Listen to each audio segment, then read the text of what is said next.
आइए आज हम जानते हैं वर्ग और आयत के बारे में। वर्ग जो है, वर्ग का डिफिनेशन क्या है? वर्ग चार भुजा वाली बंद आकृति होती है जिसकी सभी भुजाएं आपस में बराबर होती है और प्रत्येक कोण समकोण होता है। उसी प्रकार आयत जो है, आयत भी चार भुजा वाली बंद आकृति है जिनकी आमने सामने की भुजाएं आपस में बराबर होती है और प्रत्येक कोण समकोण होता है।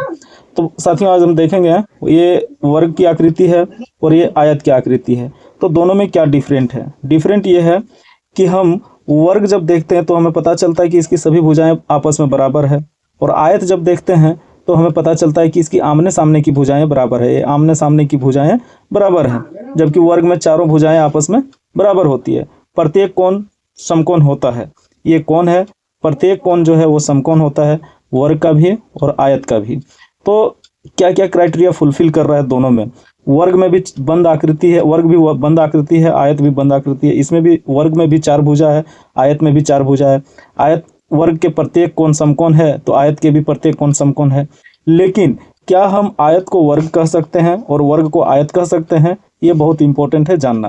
प्रत्येक वर्ग को हम आयत कह सकते हैं, प्रत्येक वर्ग को हम आयत कह सकते हैं, लेकिन आयत को हम वर्ग नहीं कह सकते हैं। क्यों नहीं कह सकते हैं?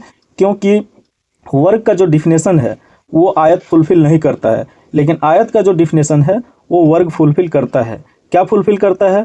आयत कहता है कि प्रत्येक आमने सामने की भुजा बराबर होनी चाहिए, आमने सामने की भुजा बराबर। तो ये वर्ग में जो है वो उसकी आमने सामने की भुजा बराबर होती है, लेकिन वर्ग का डिफिनेशन है कि चारों भुजाएं आपस में बराबर होना चाहिए, जो आयत फुलफिल नहीं करता है। इसलिए इस प्रकार से हम कह सकते हैं कि वर्ग जो है उसे हम आयत भी कह सकते हैं, लेकिन आयत को वर्ग नहीं कह सकते हैं। धन्यवाद साथियों। इस तरह के और सारे वीडियो देखने के लिए हमारे YouTube चैनल सीखा स्टडी सेंटर को अवश्य सब्सक्राइब करें, लाइक करें और शेयर करें। धन्यवाद।